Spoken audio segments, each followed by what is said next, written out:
We have with us on the Newstrack members of the government's National Task Force set up by the Supreme Court to ensure that India now makes the right moves in dealing with the coronavirus. Before I go across to our guests for this broadcast, I want to give you a sense of where we are and the challenges as they're evolving. First and foremost, look at the state that's now number one in the most impacted case list is Karnataka with 39,000 cases. It's overtaken Maharashtra, which has been India's most COVID-ravaged state for the last several weeks. After that, you've got Tamil Nadu and Kerala. So very clearly, the coronavirus, which started out, the second wave, it started out in Maharashtra and Gujarat, then moved to Delhi, Uttar Pradesh, Bihar has now come to the south, and that remains one of the principal challenges we need to deal with.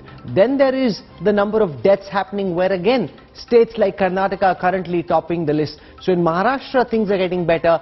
In Delhi as well, things are beginning possibly to show signs of improvement, whereas it's in the south that things are at this moment hugely problematic. On that note, I want to go across to our guests who are joining us on this broadcast, because if you see this curve, what's very clear is that India is still in a dangerous zone where the number of cases being reported still hugely problematic.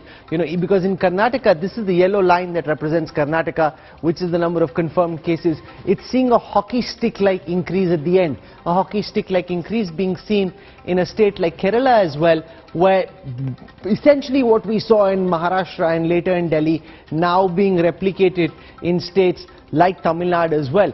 Will they be able to deal better? What is it that they need to do to try and understand some of these issues? I want to begin by introducing Dr. Saumitra Rawat, member of the National Task Force, chairman and head of the Department of Surgical Gastroenterology and Liver Transplant at the Ganga Ram Hospital. Dr. D.S. Rana, member of the National Task Force that's been constituted by the Supreme Court. Also, he's the chairperson of the Board of Management at the Ganga Ram Hospital. We have with us on this broadcast Dr. Maninder Agarwal, professor at IIT Kanpur, member of the National COVID-19 Supermodel Committee. And last but not least, Dr. S.K. Sareen, another member of the government's National Task Force, senior professor and the head of the Department of Hepatology. He's joining us on this broadcast as well. Let me go across first to Dr. Saumitra Rawat on what is it that you believe we need to do to try and deal with the coronavirus, which at this moment seems to be spreading most in the southern states.